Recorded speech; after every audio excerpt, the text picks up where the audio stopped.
Hello guys, আমি আজকে ঘন্ট রান্না করছি লাউ মাছের মাথা দিয়ে।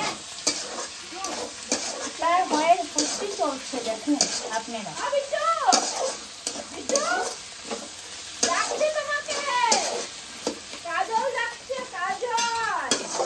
দেখুন কালারটা দেখুন আপনি।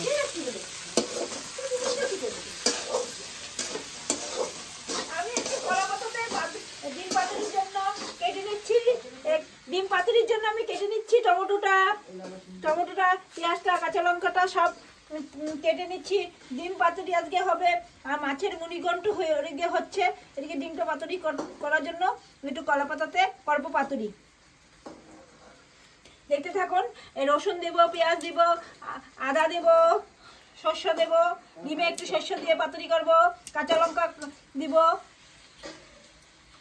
কেমন হবে দেখতে থাকুন আপনারা রেসিপিটা। পরে রেসিপি নেক্সট নিয়ে আসবো।